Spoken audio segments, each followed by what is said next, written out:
Hello friends, ಎಲ್ಲರಿಗೆ ನಮಸ್ಕಾರ. Kannada life ಸ್ಟೋರಿನಿಂದ ಪ್ರತಿಯೊಬ್ಬರಿಗೆ ತುಂಬ ಧನ್ಯವಾದಗಳು. Thank you so much universe. ಒಬ್ಬರನ್ನೊಬ್ಬರು ಅರ್ಥ ಮಾಡಿಕೊಂಡು ನಡೆದರೆ ಸಂಸಾರದಲ್ಲಿ ಜಗಳವೇ ಇಲ್ಲ. ನೀವು ಸಂಗಾತಿಯನ್ನು ಅರ್ಥೈಸಿಕೊಳ್ಳುವ ಪ್ರಯತ್ನಿಸುತ್ತಿದ್ದರೆ ಈ ಲೇಖನ ನಿಮಗಾಗಿ. ಸಂಬಂಧವೆನ್ನುವುದು ಪರಸ್ಪರರನ್ನು ಸರಿಯಾಗಿ ಅರ್ಥ ಮಾಡಿಕೊಂಡು ಹೋಗುವುದಲ್ಲದೆ ಹೊಂದಾಣಿಕೆಯಿಂದ ಇರುವುದು ಕೂಡ ಅಗತ್ಯ. ಆದರೆ ಕೆಲವರಿಗೆ ಪರಸ್ಪರರನ್ನು ಅರ್ಥ ಮಾಡಿಕೊಳ್ಳಲು ಕಷ್ಟವಾಗುವ ಕಾರಣದಿಂದಾಗಿ ಸಂಬಂಧದಲ್ಲಿ ಸಮಸ್ಯೆಗಳು ಎದುರಾಗುವುದು. ಹೀಗಾಗಿ ಮನಸ್ಸಿನ ಶಾಂತಿಯ ಕದಡಬಹುದು. ಇದೆಲ್ಲವನ್ನು ದೂರವಿಡಬೇಕಾದರೆ ಆಗ ಸರಿಯಾದ ರೀತಿಯಲ್ಲಿ ಅರ್ಥೈಸಿಕೊಳ್ಳಲು ಅತಿ ಅಗತ್ಯ. ಕೆಲವರು ಬೇಗನೆ ಪರಸ್ಪರರನ್ನು ಅರ್ಥ ಮಾಡಿಕೊಳ್ಳುವರು, ಇನ್ನೂ ಕೆಲವರಿಗೆ ಅರ್ಥ ಮಾಡಿಕೊಳ್ಳಲು ವರ್ಷಗಳೇ ಬೇಕಾಗಬಹುದು. ಪರಸ್ಪರರನ್ನು ಅರ್ಥ ಮಾಡಿಕೊಳ್ಳುವುದನ್ನು ಸುಧಾರಿಸಿಕೊಂಡು ಹೋಗುವುದು ಹೇಗೆ ಎಂದು ತಿಳಿಯಲು ನೀವು ಚೆನ್ನಾಗಿ ಕೇಳಬೇಕಾಗುತ್ತೆ. ಅರ್ಥ ಮಾಡಿಕೊಳ್ಳುವುದು ಅಂದರೇನು? ಸಂಬಂಧದಲ್ಲಿ ಪರಸ್ಪರರನ್ನು ಅರ್ಥ ಮಾಡಿಕೊಳ್ಳಬೇಕು ಎಂದು ಎಲ್ಲರೂ ಹೇಳುವರು. ಆದರೆ ಇದು ಕೆಲವೊಮ್ಮೆ ತುಂಬ ಗೊಂದಲವನ್ನು ಉಂಟು ಮಾಡುವುದು. ಅರ್ಥ ಮಾಡಿಕೊಳ್ಳುವುದು ಎಂದರೆ ಸಂಗಾತಿಯು ಹೇಳುವುದಕ್ಕೆಲ್ಲ ಸೈ ಅನ್ನುವುದು, ಅವರ ಆದೇಶಗಳನ್ನು ಪಾಲಿಸುವುದು, ಅವರ ಇಷ್ಟದಂತೆ ಇರುವುದು ಎಂದಲ್ಲ. ಅರ್ಥ ಮಾಡಿಕೊಳ್ಳುವುದು ಎಂದರೆ ಆಗ ಸಂಗಾತಿಯ ಮೇಲೆ ಸಹಾನುಭೂತಿ ತೋರಿಸುವುದು, ಅವರಿಗಾಗಿ ವೈಯಕ್ತಿಕ ಸ್ಥಾನ ನೀಡುವುದು ಮತ್ತು ಅಗತ್ಯವಾಗಿ ಅವರನ್ನು ಗೌರವಿಸುವುದು. ಸಂಬಂಧದಲ್ಲಿ ಅರ್ಥ ಮಾಡಿಕೊಳ್ಳುವುದನ್ನು ಮುಖ್ಯವೇ? ಇದು ಅಗತ್ಯವೇಕೆ ಎಂದು ನೀವು ಮೊದಲ ಬಾರಿಗೆ ಪ್ರಶ್ನೆ ಕೇಳಬಹುದು. ಪರಸ್ಪರ ಬಗ್ಗೆ ಕಾಳಜಿ. ಇಬ್ಬರ ಸಂಘವನ್ನು ಆನಂದಿಸುತ್ತಿದ್ದರೆ, ಜೊತೆಯಾಗಿ ಸಂತೋಷವಾಗಿದ್ದರೆ ಆಗ ಸಂಬಂಧದಲ್ಲಿ ಅರ್ಥ ಮಾಡಿಕೊಳ್ಳುವುದರ ಬಗ್ಗೆ ಯಾಕೆ ತಲೆ ಕೆಡಿಸಿಕೊಳ್ಳಬೇಕು ಎನ್ನುವ ಪ್ರಶ್ನೆ ಕಾಡುವುದು ಸಹಜ. ಆದರೆ ಸಂಬಂಧವು ಮುಂದೆ ಸಾಗಿದಾಗ ಈ ಅರ್ಥ ಮಾಡಿಕೊಳ್ಳುವುದನ್ನು ಎನ್ನುವುದು ಅಗತ್ಯವಾಗಿರುವುದು ಮತ್ತು ಸಂಬಂಧದಲ್ಲಿನ ಇತರ ಕೆಲವು ಮುಖ್ಯಗಳನ್ನು ಇದು ತೋರಿಸಿಕೊಡಲಿದೆ. ಸಂಪರ್ಕ ಮತ್ತು ನಂಬಿಕೆಯನ್ನು ಅರ್ಥ ಮಾಡಿಕೊಳ್ಳಲು ಕಾರಣಗಳು. ಪ್ರೀತಿ ಮತ್ತು ಅರ್ಥ ಮಾಡಿಕೊಳ್ಳುವುದು ಸಂಬಂಧದಲ್ಲಿ ಇದ್ದರೆ ಆಗ ಸಂಗಾತಿಗೆ ಇದು ತಿಳಿದಿರಬಹುದು.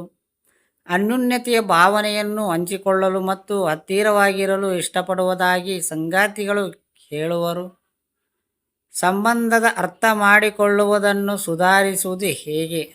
ಸಂಗಾತಿಯು ನಿಮ್ಮನ್ನು ತಪ್ಪಾಗಿ ಅರ್ಥೈಸಿಕೊಂಡಿದ್ದರೆ ಆಗ ಖಂಡಿತವಾಗಿಯೂ ನೀವು ಇದನ್ನು ಅವರಿಗೆ ಸ್ಪಷ್ಟವಾಗಿ ತಿಳಿಸಬೇಕು ಎಂದು ಇದರ ಬಗ್ಗೆ ಅವರಿಗೆ ನೀವು ಅರ್ಥ ಮಾಡಿಕೊಡಬೇಕು.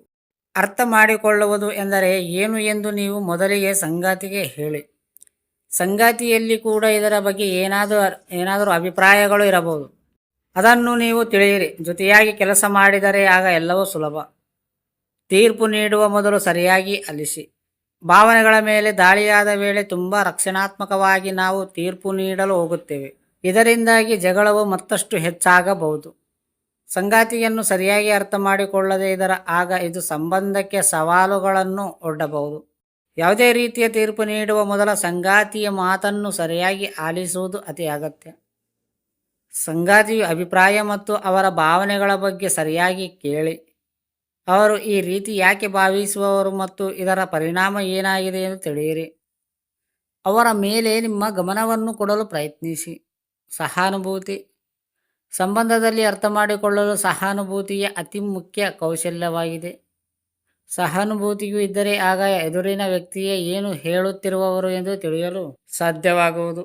ಸಹಾನುಭೂತಿ ಇದ್ದರೆ ಆಗ ಸಂಗಾತಿಯ ಬಗ್ಗೆ ತಕ್ಷಣವೇ ನೀವು ತೀರ್ಪು ನೀಡಲು ಹೋಗಲ್ಲ. ಮನಸ್ಸಿನ ಮಾತುಗಳನ್ನು ಕೇಳಿ. ಸಂವಹನದಲ್ಲಿ ಕೆಲವೊಂದು ಸಲ ಭಾವನೆಗಳನ್ನು ಹೇಳಲು ಆಗಲ್ಲ. ಹೀಗಾಗಿ ಮನಸ್ಸಿನ ಮಾತನ್ನು ಹೇಳಲು ನೀವು ಪ್ರಯತ್ನಿಸಬೇಕು. ಸಂಗಾತಿಯು ಏನಾದರೂ ವಿಚಾರವನ್ನು ನಿಮ್ಮಲ್ಲಿ ಹೇಳುತ್ತಿಲ್ಲದಿದ್ದರೆ ಆಗ ನೀವು ಅದನ್ನು ಹಲವಾರು ಕೋಣೆಗಳಿಂದ ಅಳೆದು ನೋಡಬೇಕು.